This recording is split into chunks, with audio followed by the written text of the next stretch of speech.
নাহমাদুহু ওয়া নুসাল্লি আলা রাসূলিহিল কারীম আম্মা বা'দ। আমাদের সামনে আল্লাহ রাব্বুল আলামিন হাজার মাসের চেয়ে উত্তম মাস রমজান মাস দান করেছেন, আর সেই রমজান মাস চলে এসেছে। অতি বরকতময় মাস, অতি বরকতের মাস। আর সেই মাসের মধ্যে আমাদের অবশ্যই রোজা রাখতে হবে এবং কি তারাবি পড়তে হবে, কারণ রোজা আল্লাহ রাব্বুল আলামিন আমাদের উপর ফরজ করেছেন, তা কোরআন এবং হাদিসের মাধ্যমে আমাদেরকে আদেশ করেছেন। আজকে সেই রোজার নিয়ত আরবিতে আমরা অনেকে জানি, আবার অনেকে জানি না। সে রোজার যখন সারাদিন রোজা রেখে ইফতার করা হয়, সেই ইফতারের নিয়ত আমরা আরবিতে অনেকে জানি, আবার অনেকে জানি না।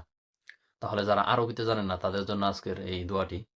যারা সেহেরি খাওয়ার সময়, অর্থাৎ খাওয়া আরম্ভ করবেন বা সেহেরি খাবেন, তখন সেহেরি খাওয়ার সময় এই রোজার নিয়তটি আপনারা পড়ে নিতে পারেন। দোয়াটি হলো, আপনারা স্ক্রিনে লক্ষ্য করুন। নাওয়াইতু আন আসুমা গাদা মিন শাহরি রমাদান আল মুবারক فرض لك يا الله فتقبل مني إنك أنت السميع العليم। অর্থাৎ, হে আল্লাহ, আমি আগামীকাল পবিত্র রমজানের তোমার পক্ষ থেকে নির্ধারিত ফরজ রোজা রাখার ইচ্ছা পোষণ করছি বা নিয়ত করছি। এতএব তুমি আমার পক্ষ থেকে আমার রোজা তথা পানাহার থেকে বিরত থাকাকে কবুল করো। অর্থাৎ আমার রোজাকে তুমি কবুল করো, নিশ্চয়ই তুমি সর্বশ্রোতা ও সর্বজ্ঞানী। যখন আপনি এই দোয়াটি করে রোজা রাখবেন, সারাদিন চলে যাবে রোজা রাখার পর, যখন ইফতারের সময় হবে, সন্ধ্যার সময় হবে, তখন আপনি এই ইফতারের দোয়াটি পড়তে পারেন।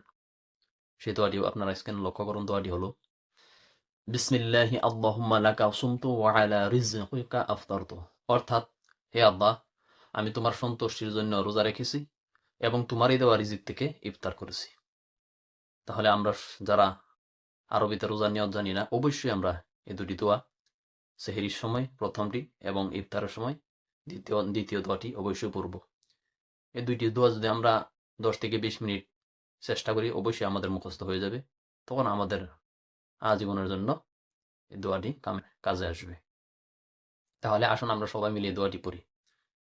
আর যারা একেবারে রোজার নিয়ত জানেন না আরবিতে বা ইফতারের নিয়ত জানেন না, তখন তারা যদি মুখে নিয়ত করে নেয়, আমাদের যে ভাষা, যার যার যে ভাষা, সেই ভাষায় যদি মুখে নিয়ত করে নেয়, তাহলেও কিন্তু সেটা হয়ে যাবে। কারণ ফতোয়া আলমগীরি সহ সহিহ বুখারীর প্রথম হাদিসের মধ্যে রয়েছে, ইন্নামাল আ'মালু বিন্নিয়াত, মানুষের নিয়তের উপরে বরকত হয়। আপনি যখন আরবি নিয়ত পড়তেই পারেন না বা একেবারেই জানেন না, তখন আপনি যদি আপনার যে ভাষা, সেই ভাষা দিয়ে যদি মুখে নিয়ত করে নেন, সেটাও কিন্তু হয়ে যাবে। তাহলে আসুন আমরা সবাই মিলে এই দোয়াগুলি যারা পড়তে পারি বা পড়ার আগ্রহ রয়েছে, তারা অবশ্যই আমরা শেখার চেষ্টা করব এবং কি আমল করার চেষ্টা করব। আল্লাহ রাব্বুল আলামিন আমাদের সবাইকে 30টি রোজা রাখার সাথে সাথে এই পবিত্র রমজান মাসে ইবাদত করার তৌফিক দান করুন। আল্লাহ রাব্বুল আলামিন আমাদের সবাইকে সুস্থ রাখুন, হেফাজত রাখুন। আসসালামু আলাইকুম ওয়া রাহমাতুল্লাহি ওয়া বারাকাতুহু।